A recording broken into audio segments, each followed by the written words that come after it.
semana passada, na última aula, né? Que foi esse assunto aí. Vamos pôr para simular. Simular, não, eu estou com esse negócio de simulador na cabeça. Eu estou saturado de tanto simulador na minha vida. Vocês lembram disso aí, gente? Está aparecendo aí? Na aula passada eu passei isso para vocês, lembram? Sim. Nós mostramos o funcionamento do retificador, as formas de onda de corrente, forma de onda de tensão nos terminais de um diodo. Eu estou passando em tipo cineminha aqui. Ó. Chegamos nesse ponto aqui, ó. Forma de onda no diodo D1. É isso? Aí terminou a aula. Aí eu pergunto, alguma dúvida? Vocês querem aproveitar o iniciozinho para fazer alguma pergunta? Pode dar continuidade que durante a aula... Tá. A aula de hoje vai ficar só nesse retificador, tá, gente? Nós vamos terminar esse assunto hoje. Na aula que vem a gente vai ver o de onda completa. Antes, porém, eu queria saber como é que está no laboratório lá. O que vocês viram, por exemplo, essa semana lá? Eu sei que foi com simulador, mas o que vocês estudaram com o simulador? Vocês já viram os certificadores lá? Retificador trifásico, eu acho que foi a última matéria. Com diodo? Foi com diodo e tiristor, se eu não me engano. Ah, tá. Então vocês estão um pouquinho adiantados em relação. Nós vamos ver o tiristor mais no finalzinho aqui. Primeiro nós vamos ver todos com diodo, né, meia onda, onda completa, e depois vocês verão os controlados, né? Bem, então é isso aí. Continuando o assunto, gente. Na aula passada a gente terminou mostrando a forma de onda de tensão na carga, que ela tá reprisada aqui, ó. Nós temos aqui o desenho dela, e coloquei aqui para mostrar que quando a gente for calcular o valor médio da tensão e também o valor eficaz da tensão, a gente considera a área total, né? No caso do valor médio, ele é igual a uma área de um retângulo, ou ele é semelhante à área de um retângulo, né, cuja altura é o valor médio, tá certo? E esse valor médio, ou a área desse retângulo, né, exatamente igual a essa área que está aí. Ó. Ô, professor. Oi. Nesse retificador trifásico aí, se a frequência estiver muito alta, ele vai ser basicamente só ter como chama? A tensão de Ripple, mais ou menos. Se a frequência estiver muito alta, pode ser considerado? Olha, para começar, retificador normalmente não trabalha com frequência alta, ele trabalha com uma frequência da rede, tá? Aham.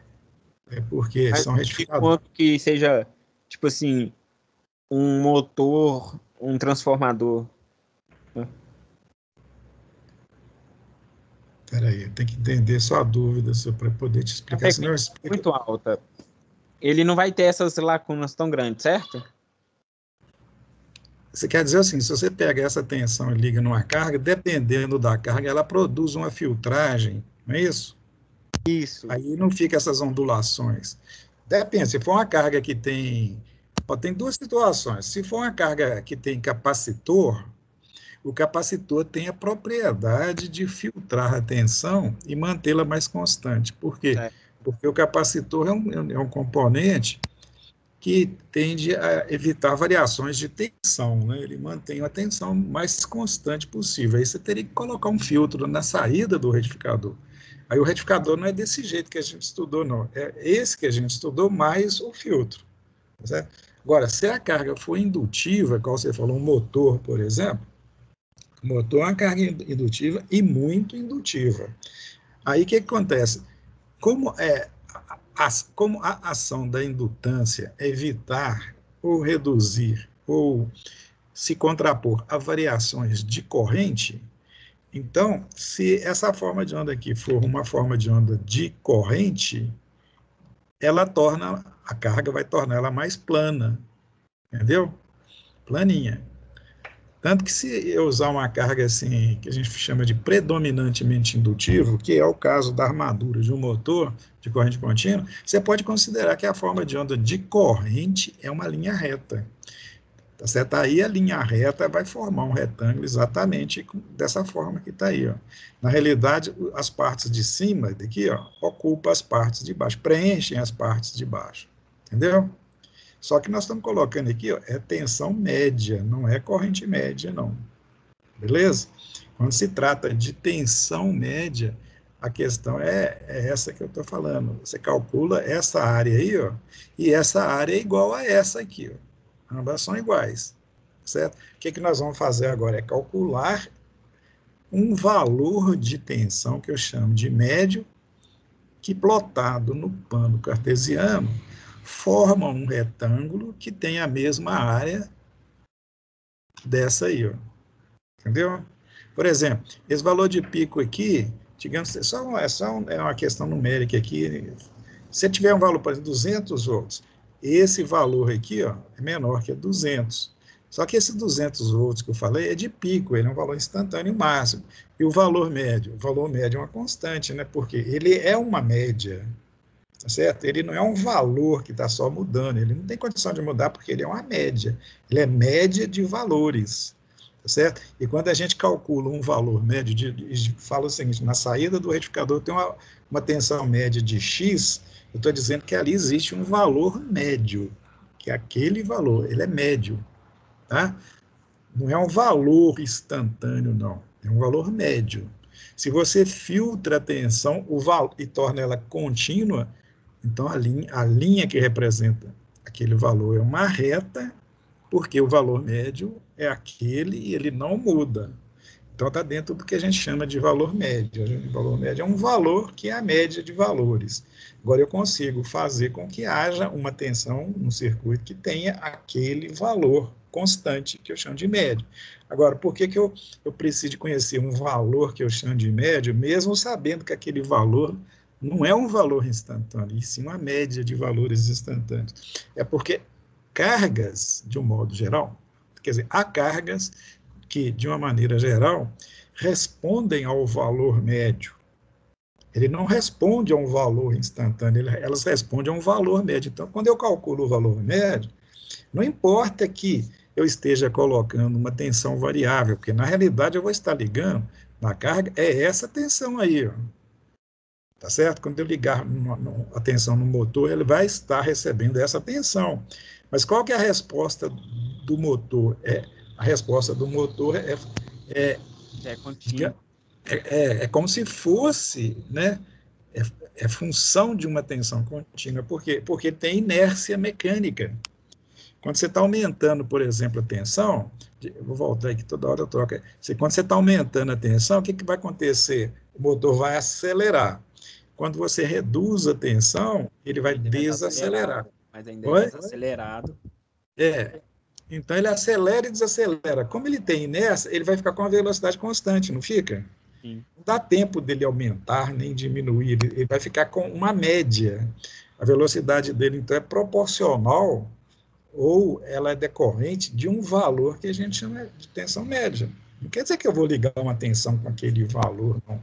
Aquele valor é uma média de valores que correspondem à performance do motor, que é a velocidade dele. Então, quando você usa o valor médio, você está querendo saber qual que é o efeito daquela tensão variável ou não numa carga, que é a função do valor médio daquela tensão que você está calculando. Entendeu? Sim, é coerente à tomada, né? Se você estiver considerando a tomada da sua casa, é a mesma coisa, né? Por quê? Porque quando você põe o dedão, se você põe um instrumento lá para medir o valor da tensão, ele vai indicar o quê? A tensão eficaz. Ele vai indicar eficaz, mas é por outro motivo. Mas se você ligar um voltímetro de corrente contínua lá, o que vai acontecer? Ele vai mostrar zero. Por quê? Digamos que seja um instrumento de ponteiro. É porque no semiciclo positivo da senoide, lá da sua tomada, ele faz o ponteiro girar no sentido horário, até um valor lá. No semiciclo negativo, ele faz o ponteiro girar para o outro lado. Depois vem um positivo de novo, vai fazer 60 vezes por segundo. Onde que fica o ponteiro? 60 vezes por segundo ele é mandado para um lado e 60 vezes por segundo ele é mandado para o outro. Onde que ele fica? Parado. Porque os valores de um lado e do outro são iguais. Ele fica parado onde? No zero. Ou onde ele estava, que no caso é o zero. Entendeu? Por isso que você não usa um voltinho de corrente contínua para medir uma tensão alternada. Você usa um de corrente alternada, por quê? Porque aí entra um outro efeito que é proporcional, que a gente chama de valor eficaz. Aí você usa um instrumento que é performático, né, que vai produzir uma ação que é proporcional ao valor eficaz. Daqui a pouco a gente fala mais sobre isso aí. Beleza? Então é isso aí, gente. Então esse retificador nosso tem essa forma de onda e eu quero agora calcular esse valor, que eu chamo de valor médio. E como que eu faço isso? Dá um pulinho aqui para andar mais rápido. Eu faço o seguinte, ó, vou calcular o valor médio para vocês. Eu considero só uma calota da onda, tá, gente? Observe que durante um período de 0 graus a 360 graus ou de 0 a 2π, ele tem 3 ondulações iguais. Concordam comigo? Se vocês estiverem concordando, vocês falam aí, que aí eu volto e mostro. Então, ele tem 3 ondas ou calotas, né? Tem professor que chama isso de calota. Eu gostei desse nome, costumo usar também. Parece uma porta de igreja, né? Então, ele tem 3 seções ou calotas iguais. E elas são somadas, e elas nunca acontecem ao mesmo tempo. Digamos que de 0 a 120 graus tem uma, de 120 a 240 tem um outro igualzinho, de 240 a 360 tem outra terceira. Quer dizer, a soma das 3 é a onda que aparece lá na carga. Então, para calcular o valor médio, eu tenho que calcular o valor das 3 somadas e dividir pelo período, né? Aliás, eu calculo a área de uma, multiplico por 3, eu calculo a área das 3 somadas e divido pelo período, aí eu tenho a média dos valores. Isso aí é a definição e é a maneira de se calcular valor médio. No caso do retificador, então, a gente tem que calcular, quer dizer, não é que tem, uma das formas é calcular uma área dessa aqui, tá certo? Tem professor, tem livro que calcula é só uma, não multiplica por 3. Só que ele considera o período 1/3. Por quê? Porque quando você calcula um valor médio de uma onda cíclica ou repetitiva, basta calcular de um ciclo, que a média é a média de N ciclos, né? Então, se eu considerar um período com 3 calotas, né, cuja frequência é 60 Hz, portanto, o período é o inverso dos 60 Hz, né, dá o mesmo resultado se eu considerar o período 1/3 e calcular só de uma calota. É evidente isso, né? Eu uso o período equivalente a 1/3 ou uso a calota 3 vezes maior, mas o período é o total da senoide. Então, dá na mesma, tá? No caso, eu gosto, por questões didáticas, de calcular uma e multiplicar por 3. Dessa forma que... Dessa forma que está nessa expressão aí, ó. Então, portanto, gente, valor médio da tensão na saída é 3 vezes esta área daqui, ó, dividido pelo período. E eu tinha dito antes que você pode usar uma vez só que o período é 1/3. Né? Então, uma vez dividido sobre 1/3 dá 3 sobre 2π, de qualquer maneira. Não faz diferença nenhuma, tá? Bem, então, o que eu estou fazendo aqui? É calculando a área de uma calota que começa em π/6, tá? Você observar a onda lá no retificador, naquele primeiro cruzamento que tem lá na onda, você vai ver que aquilo ocorre em π/6, certo? π/6. Quanto que dá π/6? 30 graus. Então, você usa aqui na expressão da integral π/6 ou 30 graus, que é a mesma coisa. E transcorre durante 120 graus, quer dizer, 120 graus é 30 graus vezes 5. Desculpe, ele ocorre de 30 graus a 150 graus, tá? Na realidade, ele vai de 0π a 5π, tá certo? Por quê? Porque daqui até aqui, ó, tem uma relação de 150 para 30. Qual que é a relação? 150 para 30 dá 5, né? Então, aqui, eu enveredei para um cabinho, agora tem que sair, né? Aqui tem 1 e aqui tem 5. Então, Por isso que dá 150, tá? De qualquer forma, é a mesma coisa eu considerar 30 e 150, ou π sobre 6 e 5π sobre 6. Porque esse ponto aqui na senoide que eu estou considerando, que é essa tracejada aqui, ó, equivale a 5π sobre 6. Assim como aqui é π, aqui é π sobre 6, esse pico aqui é π sobre 2, e vai por aí, não importa, né? O pico dela eu estou considerando aqui, ó, raiz de 2 vezes a tensão fase neutro, vezes o valor eficaz da tensão fase neutro. Por quê? Porque o retificador de meia onda apresenta na saída uma tensão que é igual correspondentemente ao valor da tensão fase neutra. O de onda completa que vocês vão ver daqui a pouco, na aula que vem, é fase e fase. Mas voltando aqui à expressão, o que eu estou fazendo aqui? Eu estou calculando o valor médio daquela área que eu mostrei, aquela área toda, né? Aí eu integro a função seno de π sobre 6 a 5π sobre 6. Qual que é a função? Ela está aqui, ó. VA de pico, né? V seno de ômega t, d ômega t.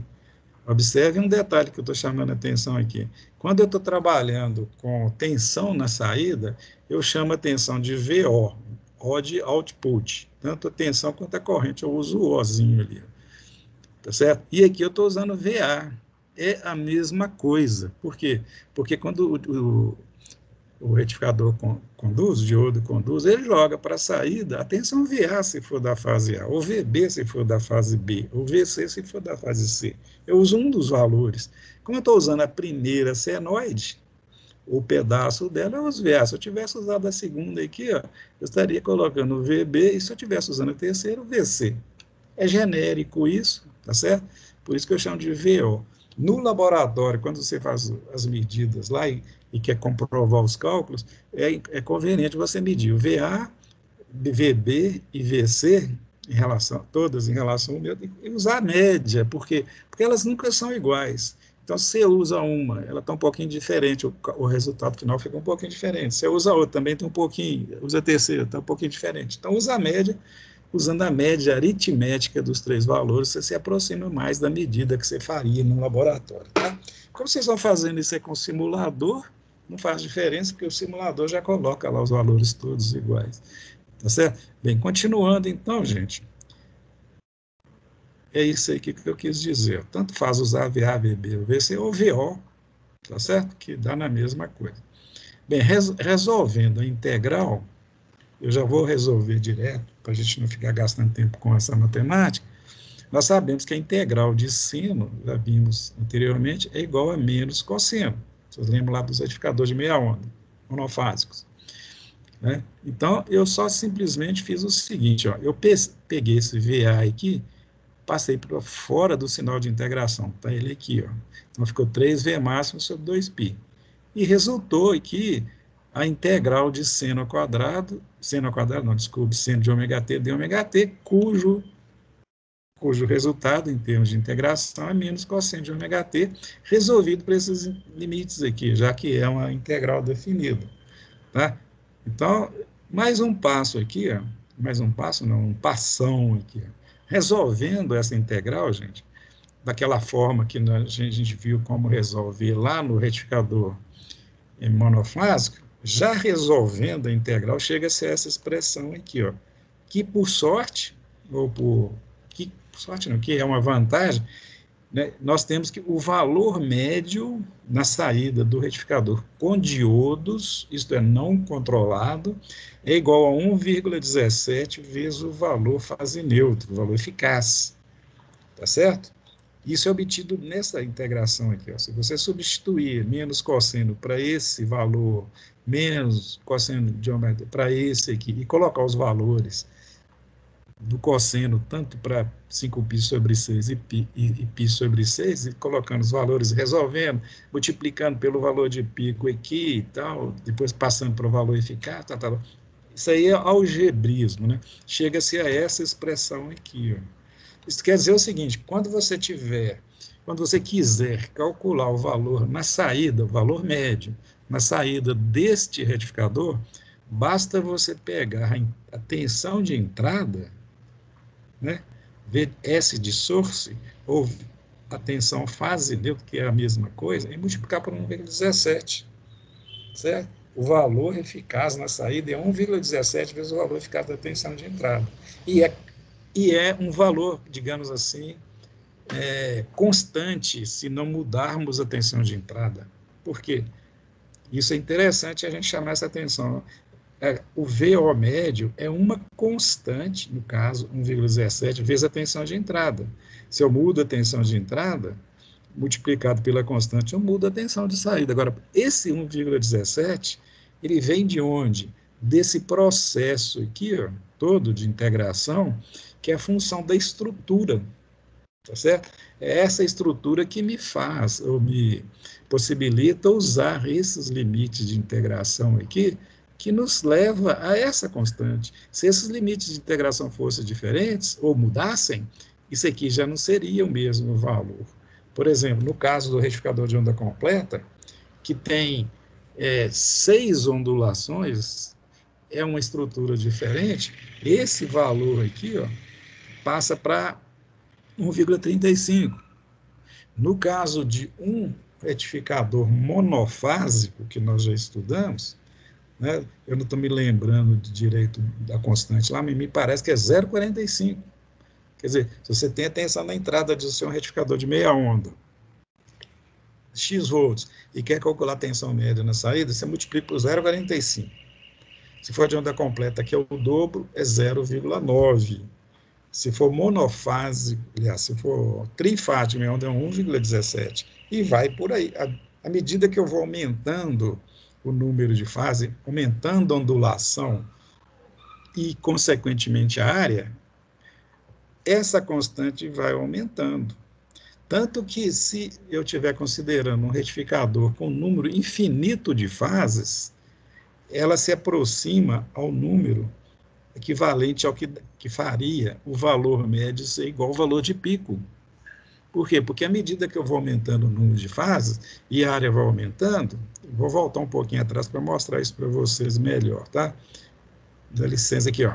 Se eu for aumentando aqui o número de ondulações, aqui num período de 0 a 2 π, que está aqui, ó, eu tenho 3 ondulações. Se eu passasse para a onda completa, eu teria 6. Se eu passasse para 6 fases de onda completa, seriam 12, e vai. O monofásico de meia onda tem 1 ondulação, o de onda completa tem 2, o trifásico de meia onda tem 3, o trifásico de onda completa tem 6 e tal.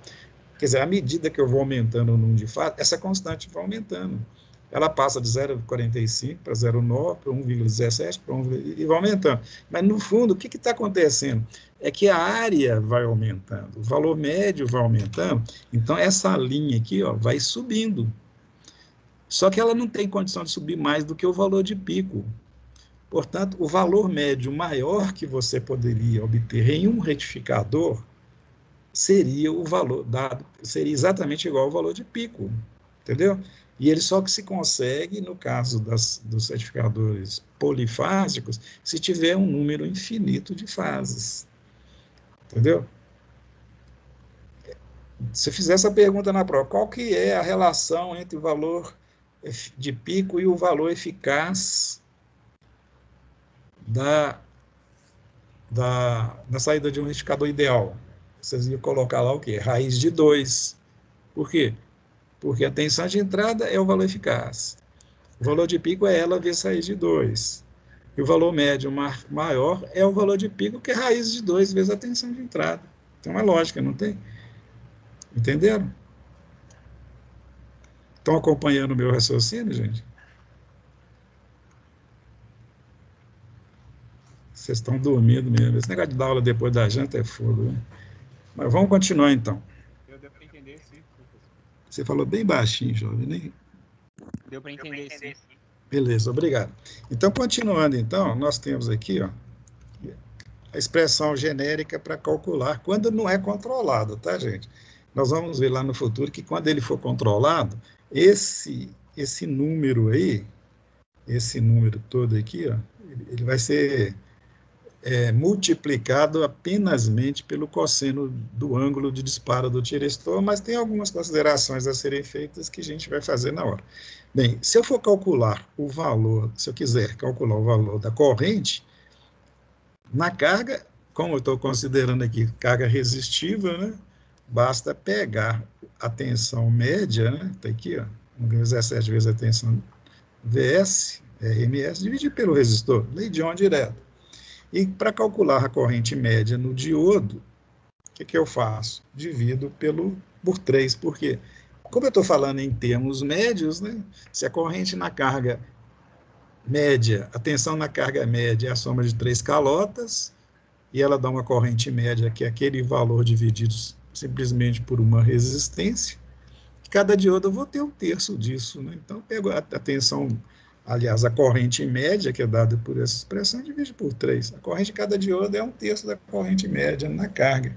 Se você tiver um retificador, por exemplo, que a corrente na carga média, colocado um perímetro lá, e ele marcou 3 amperes, se ele fosse colocado em série com cada diodo, ele marcaria 1 ampere. É sempre um terço, tá certo? Bem, agora eu vou dar um pulinho aqui, porque essa parte que entra aqui, nós vamos cortar. Eu pensei que aliás, eficaz dá para colocar. Só, não vou dar o pulinho agora, não. Olha aqui. Nós vamos fazer a mesma coisa para o valor eficaz. É importante, tá, gente? Porque quando você estuda retificadores, você tem que conhecer para estipular, para definir os componentes, para projetar o circuito, o valor eficaz da corrente que passa por ele, o valor médio da corrente que passa por ele, que foi o que nós vimos antes, e a tensão de pico reversa, tá? A tensão de pico reversa dele, nós vimos lá na forma de onda, é a tensão de pico fase-fase. Eu mostrei lá no gráfico, aquele gráfico que eu desenhei, considerando o osciloscópio ligado entre anodo e cátodo do diodo. Depois a gente volta nisso. Mas o que é valor eficaz? Vocês lembram da definição de valor eficaz? Valor eficaz é a média dos valores instantâneos quadráticos. Não é isso? Mas você resolveu continuar? Você está falando baixinho? Tem jeito de você aumentar o som? Eu pensei que eu ia falar. Oi? Você perguntou se eu falei eficaz, mas você me respondeu. É porque eu estou meio... Desculpe aí, tá? Mas fala aí, então. Vamos ver se você ia falar o que eu falei. Você já falou. Falar que é cópia. Traduz, então, o que eu falei. Troca em miúdos. Pelo que eu entendo, né? É. O valor eficaz é a média. É o que, no final, é o valor que você vai obter pós as variações, né? Você complica mais do que eu, viu, senhor? Você está aprendendo uma coisa, é complicar. Olha, sem querer entrar lá naqueles méritos lá de definição de valor eficaz, que o valor eficaz de uma tensão é aquele que produz uma resistência, a mesma quantidade de calor que uma tensão média produziria, tal, né? Que é por aí que ele veio, né? Matematicamente, a gente usa essa expressão aqui porque a gente está trabalhando com o cálculo do valor eficaz, ela que nos dá o cálculo, né? Nos permite calcular. Então, por definição, então podemos chamar assim, o valor eficaz é a média, aliás, desculpa, é a raiz quadrada, veja bem a fórmula, eu vou falando, vocês vão olhando a fórmula, é a raiz quadrada da média dos valores instantâneos quadráticos. E esse quadrático vem exatamente pelo fato de que, quando você está calculando potência, né, para produzir a mesma quantidade lá na carga, resistir, tal, você eleva a corrente ao quadrado, tá? É só uma dica do ponto de partida.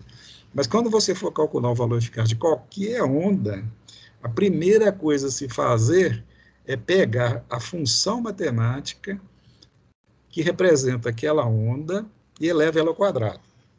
Como a onda que eu vou usar é uma senoide, e a função matemática dela é V de t igual V máximo, V seno de ômega t, não é isso? Eu vou pegar e elevar V de t ao quadrado, isto é, eu vou fazer com que, eu vou pegar essa senoide, desculpe, e elevá-la ao quadrado, então vai ficar V máximo, valor de pico ao quadrado, vezes seno ao quadrado de ômega t, não é isso? V máximo de seno de ômega t ao quadrado é V máximo ao quadrado vezes seno ao quadrado de ômega t. É o que está aqui, ó. Eu usei a fase E, mas podia ser qualquer uma, ou no lugar eu posso colocar o Vs, então ficou VA de pico, né? A tensão de pico de entrada ao quadrado vezes seno ao quadrado. como eu quero calcular uma pequena seção, porque eu não quero calcular o valor eficaz da senoide, eu quero calcular o valor eficaz da saída do retificador. Da mesma forma que eu fiz para o valor médio, eu vou fazer para o eficaz também. Qual que é a diferença? Isso, o valor eficaz não é a raiz quadrada da média dos valores instantâneos, é a raiz quadrada de uma média, então eu tenho que calcular a média. E a média é composta pela soma, dentro do radical aqui, de 3 calotas iguais. Então eu calculo uma, multiplico por 3, entendeu?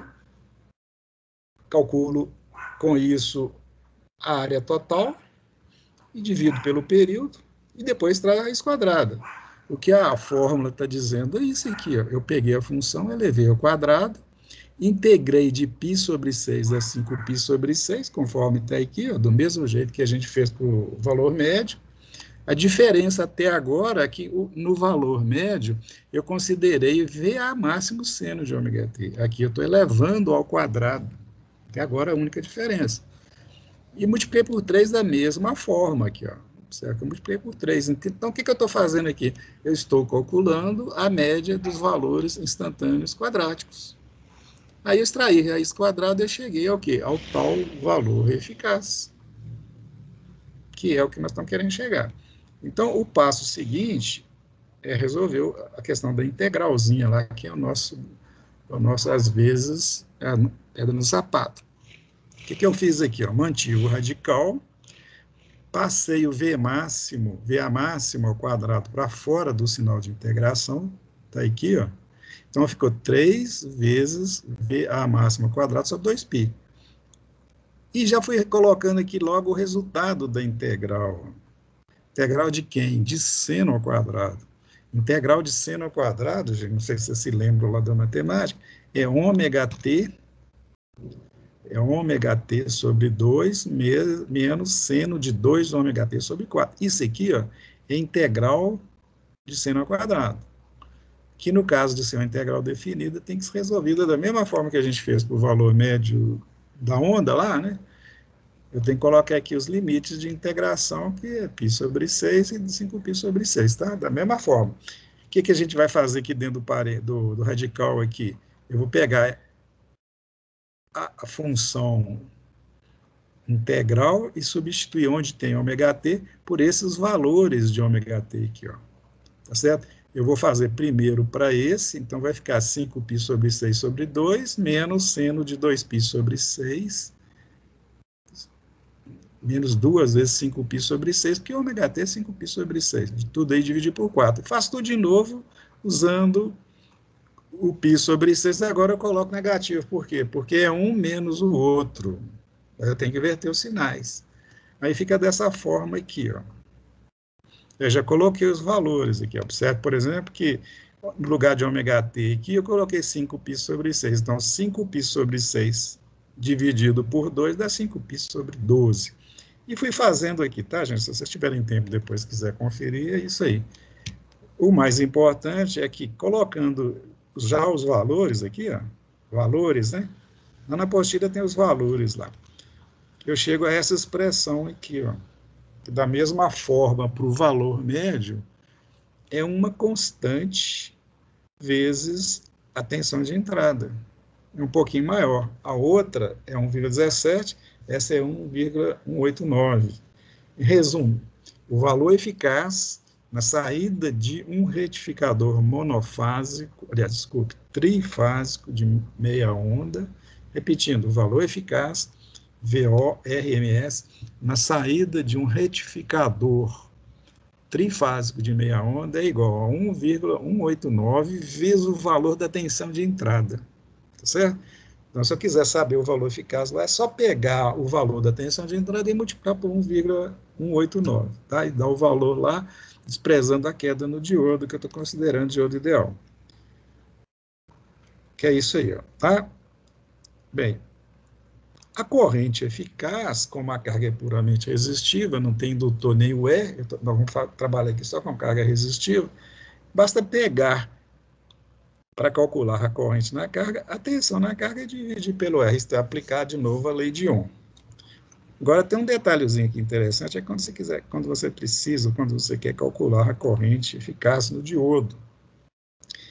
A corrente eficaz no diodo não é 1/3 da corrente eficaz na carga. Por quê? Porque o valor eficaz é uma função quadrática. As variações estão dentro do radical. Então, quando você tem uma corrente num ponto lá no circuito, por exemplo, na carga, e ela é composta por 3 correntes iguais, você não divide por 3, você divide por raiz de 3.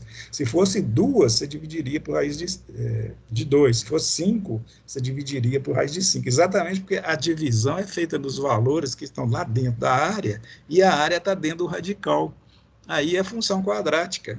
Ou você multiplica quando é uma relação de multiplicação, ou divide quando for uma relação de divisão, que é o caso da corrente no diodo. Entendeu? Aí fica sendo o quê?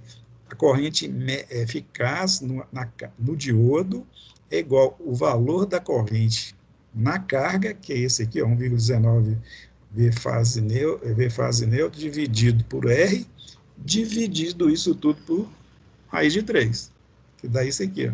Então, se você quiser saber qual é o valor eficaz da corrente no diodo, você pega o valor eficaz da corrente na carga, finalmente aqui, ó, e divide por raiz de 3 e morreu aí.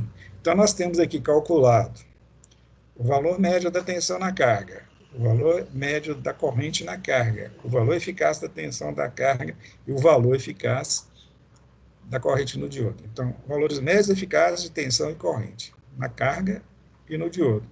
Tá certo? Aí eu já posso projetar em termos de definir quais os diodos que eu vou usar no retificador, tá? Os outros elementos do retificador, que eu vou passar direto aqui, porque eles nem estão lá no nosso programa, eu resolvi colocar, mas até hoje não consegui dar por falta de tempo, nem nesse semestre, nem no semestre passado. Então, eu vou passar direto, vou pular direto para o ponto que nós temos que colocar, que é isso aqui, ó. Eu estou cortando a matemática toda, tá, gente? Porque, na realidade, eu pensei que a gente ia ter, quando eu preparei esses slides aqui, eu pensei que a gente ia ter 18 semanas, 18 ou 19 semanas de aula, não vão ter 12. Aí não vai ser possível, eu estou fazendo uns cortes, aí vocês não levem a mal não, né? Vamos à análise do circuito.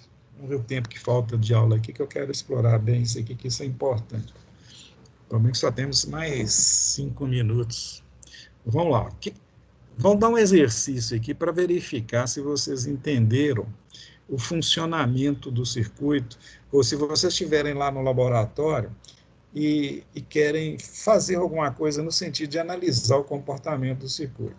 Vamos supor, por exemplo, que esse diodo D1 esteja rompido. Você está montando a experiência, vendo as formas de onda lá no laboratório, só que o diodo D1 está estragado. Ele está lá, mas está estragado. O diodo rompido é um diodo que abriu. Ele está lá, mas está aberto. Tem 2 maneiras de queimar um diodo. Ele entra em curto ou ele rompe, né? Ele está rompido, tá? Aí eu pergunto, qual que é a tensão que vai aparecer no circuito e também no diodo se ele tiver rompido? Certo? Qual o raciocínio que vocês vão ter para chegar a essa conclusão? O raciocínio é o seguinte: se o diodo estiver rompido, eu vou romper ele ali, ó. Tirei ele. O que vai acontecer no funcionamento do circuito? Vai acontecer o seguinte: quando o diodo for instado a conduzir, isto é, quando o ponto A, a fase A, ficar positiva, colocar um potencial positivo no anodo do diodo queimado, em relação ao cátodo, e ele deveria conduzir, ele não vai conduzir porque está estragado. Nós sabemos pelo funcionamento do circuito que quando um diodo sai, é porque outro o tira da jogada, não é isso? Por exemplo, tinha um diodo conduzindo, um outro lá entrou e tirou quem estava conduzindo, mais tarde o terceiro entrou e tirou o segundo, e assim sucessivamente. Então, o diodo A, quando ele fosse entrar em condução, ele não entraria, o que significaria que o diodo que estava conduzindo não sairia porque o diodo A entrou, porque o diodo A não entrou. Entendeu? E nós sabemos que o diodo A, ele entraria onde está a seta aqui, ó, nesse ponto aqui, ó. Por quê? É porque nesse ponto, ou a partir desse ponto, é que a fase A fica mais positiva do que a fase C, que era a que estava fazendo o D3 conduzir até aquele momento. Bem, se o diodo A está queimado, Nesse ponto aqui, ó, não há mudança no circuito. Quer dizer, quem estava conduzido continua, porque não tem nada que evite a condução dele. Quem evitaria a condução dele seria o D1, só que o D1 está queimado, então ele continuaria. E o D3 continuaria. E o D3 continuaria até quando? Até esse ponto aqui, ó. Quando chegasse nesse ponto, o D3 iria cortar, não por causa do diodo D1, mas é porque a tensão nele inverteu de polaridade, ficou negativa, ele corta. E como a partir da hora desse ponto aqui, que o D3 ficou negativo, que a fase C ficou negativa, o outro diodo que está funcionando, que é o D2, também está com a fase dele negativa. Aqui, ó. Ambas as outras duas fases, olha, ambas as outras duas, pleonasmo danado, estão negativas, então ninguém vai conduzir. Portanto, nesse intervalo, que vem desse cruzamentinho aqui com esse aqui, ninguém vai conduzir. Só que, quando chega nesse ponto, o B fica positivo. Quer dizer, se o B fica positivo, D2 conduz e assume a tensão na saída, passa a ser a tensão B. Se o diodo D1 tivesse lá, o B entraria só aqui, ó, e cortaria o D1. Mas o D1 não está lá, não está conduzindo, então antecipa a condução do diodo D2. E o diodo D2 vai conduzir até aqui, quando o diodo D3 entrar em condução, e cortaria o D2, e assim sucessivamente, de tal forma que a onda na saída passaria a ser essa aí. Cadê ela? Fazendo o contrário. Essa aí, ó. Já pus até a área lá para ganhar tempo. Entendeu? Veja bem, ó. Ficou faltando um pedaço na forma de onda, decorrente do fato de ter um diodo queimado. Então, se você colocar o osciloscópio lá na saída e dessa forma de onda aí, você sabe que D1 está queimado. Tá certo? É uma maneira de você fazer a manutenção do circuito. Você pôs o osciloscópio lá onde? Olha bem o que está aqui, ó. O canal 1, onde está o anodo. Aliás, isso é outra coisa. Esquece aí. Você está com o osciloscópio na carga aqui, a onda que aparece lá nele é essa aí, ó. Beleza? Agora vamos ver as correntes, né? Olha o que mudou nas correntes. Ó. O D1, o D1 não conduziu, saiu o azul que estava aqui. O vermelho continuou, que é a condução do D2, o amarelo também, mas a forma de onda, tanto do amarelo quanto do vermelho, elas aumentaram a área. Não são aquelas calotinhas mais, por quê? Porque aumentou um pouquinho a condução desses outros dois diodos. Aí vamos chegar numa conclusão. Como que eu calcularia a corrente média nesses diodos e como eu calcularia as correntes eficazes nesses diodos? Da mesma forma que nós calculamos com os diodos todos funcionando. Calculando a área, dividindo pelo período e tal. Só que a área agora é diferente. Anteriormente, nós fizemos o cálculo da área considerando uma calota de 5π sobre 6, de π sobre 6 a 5π sobre 6. Agora eu não tenho 3 calotas. Na realidade, eu tenho 2 calotas. Eu só tenho essas duas aqui. Ó. E elas são inteiras, são iguais. Se você pegar só para ter uma referência assim, didática, considere o período começando onde que eu vou pôr a seta aqui, ó. Eu posso considerar o período onde que eu quiser. Começando onde que eu quiser. Eu vou pôr aqui, ó. Então, vou usar a senoide azul. O período começa aqui e vai terminar onde? Esse mouse vive sumindo. O mouse desse negócio ainda tem que aprender a mexer com ele. Ele fica um tempo ativo, depois some. Aqui, ó. Ele começa aqui e termina aqui, ó. Nesse período, o que que eu tenho? Eu tenho uma calota, uma área, uma outra igual. Ela é o contrário em termos de desenho dela, mas são iguais. E um períodozinho sem nada, que é esse horizontal aqui. Ó. Então, basta calcular 1 e multiplicar por 2. Então, quando eu for calcular o valor médio, isso vai valer como exercício para vocês, vocês vão integrar a função VA, máximo seno de ômega t, você vai integrar essa função de 0 graus, olha aqui, eu vou calcular essa área aqui, ó. De 0 graus a quanto? 150 graus, ou 5π sobre 6.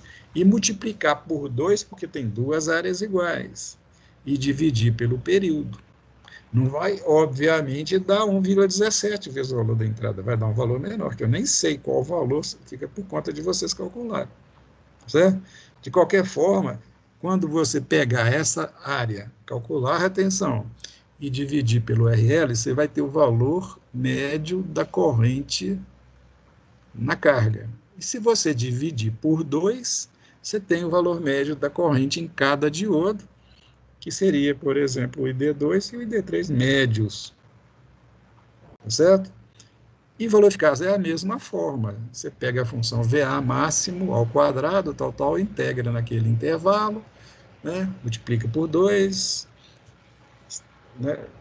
Extrai raiz quadrada, tal, faz daquele jeito e chega a um valor lá, que também eu não sei qual de cor, tá? Porque cada caso é um caso, a gente não fica guardando essas relações, não. Bem, é assim que se faz, tá, gente? Falta agora, só para fechar esse assunto, me dê mais 2 minutos aqui, que é o seguinte: suponha que o osciloscópio está colocado nos terminais do diodo que queimou. Polo vivo onde estava o anodo dele e o GND no catodo. Que onda que vai aparecer? Você está com esse problema para resolver. Que onda que o osciloscópio vai mostrar? Pelo raciocínio que a gente usou quando era 3 diodos funcionando, a gente viu que a tensão que o osciloscópio mostra, ou que o diodo vai enxergar, ela divide em 3 seções. Quando o diodo está conduzindo, é 0. Quando ele não está conduzindo, é a tensão A em relação a B, ou A em relação a C, conforme ser, ou seja, D2 ou D3 que esteja conduzindo, não é isso? Então, são 3 seções. É curto quando o diodo estiver conduzindo, é um pedaço de onda quando o outro estiver conduzindo, e um segundo pedaço quando o outro, terceiro diodo estiver conduzindo. Só que, nesse caso, o D1 não está conduzindo. Eu estou querendo ver a forma de onda nele, ele não está conduzindo, mas aparece uma tensão lá. Aí vocês vão ver o seguinte: nos intervalos que ele não estiver conduzindo, aliás, ele não vai conduzir nunca, né? No intervalo que ele deveria estar conduzindo, que é esse intervalo aqui, que vai desse ponto até esse, vai acontecer, ó, num pedacinho tem um D3 conduzindo, no outro pedacinho não tem ninguém conduzindo, e no outro pedacinho tem antecipadamente o D2 conduzindo. É só você analisar, né, dessa forma que você vai chegar à conclusão, né?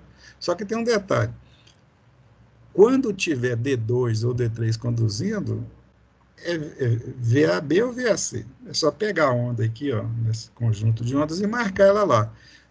A diferença é que no intervalo que ninguém vai estar conduzindo, o que acontece? Não tem ninguém conduzindo aqui, ó, porque quem devia estar conduzindo está queimado. Que onda que vai aparecer aqui, ó? Vai ser a tensão da linha A ou fase A em relação, que está ligada no X1 do osciloscópio, em relação ao que chegar no GND aqui, ó. O que chega no GND? Esse aqui não vai estar conduzindo. Esse também não está conduzindo, porque, olha, um dos dois está conduzindo, não tem ninguém conduzindo. Chega lá, é o neutro, cara. Porque não tendo corrente naquele intervalo, aqui, ó, a tensão aqui em R é 0. Então, o potencial do neutro tem todo esse ponto que eu estou passando aqui, percorrendo com a seta aqui, ó. Então, o neutro está aqui. Então, vai aparecer lá no diodo a tensão VAN. A tensão VAN é essa linha preta aqui, ó. Aliás, essa linha aqui, cadê ela aqui? VAN. Essa aqui, ó. Entendeu? Essa aqui vai aparecer lá. Só que ela vai aparecer só naquele intervalinho. Dessa forma, a onda que vai resultar é essa aqui, gente. Olha aí. Vamos mostrar, vamos justificar. Nesse intervalo aqui, ó, 0 a esse cruzamento, quem está conduzindo é o D3. É D3? Então vai para lá o C. O C está aqui. O que aparece no osciloscópio? VAC. Cadê VAC? VAC, obviamente, é essa onda aqui, cara. Então, naquele intervalozinho, eu marco o VAC, essa ondinha que vem até aqui, ó, onde está seta. No próximo intervalo, ninguém conduzindo, fica VAN. Eu desenhei aqui, ó, o VAN. Observe que eu desenhei todas as tensões possíveis aqui, ó. AB, BC, tal, as fases, desenhei as fases neutras aqui também. Enchi de gráfico aqui, mas me interessa só o VA. Então, nesse intervalo aqui, eu desenho, eu marco aqui o VA. Ó. Então, Então, a onda que era fase, quando chega aqui, fica sendo fase neutra. Até que chegou nesse ponto, entra o D3 entrando, o que acontece? D2 entrando, desculpe, joga lá para o GND a linha B, então fica VAB. Então, aqui, ó, nesse ponto, entrou VAB. Olha o VAB aqui, ó. Entrou um VAB. Vai ser VAB até aqui, depois VAC até aqui, e assim sucessivamente. Então, deu uma mudança na forma de onda. Quando a gente estudou com os 3 diodos, a gente observou que a onda que apareceu lá era essa que estou seguindo pela seta aqui, ó. Fica um 0 aqui, depois segue isso aqui, e fica 0 de novo. O que mudou? Entrou um pedaço positivo, né, na onda aí. Esse pedaço positivo aqui, ó. Aí você está pensando, pô, tensão positiva no diodo? Claro, essa tensão positiva está lá porque o diodo não está conduzindo, porque tá queimado. Se ele estivesse conduzindo, seria 0. Se ele não tivesse queimado, ele estaria conduzindo e seria 0. Então, toda vez que vocês colocarem um osciloscópio no diodo e aparecer tensão positiva no diodo, certamente ele está queimado. Entendeu? Ficou claro, meus senhores?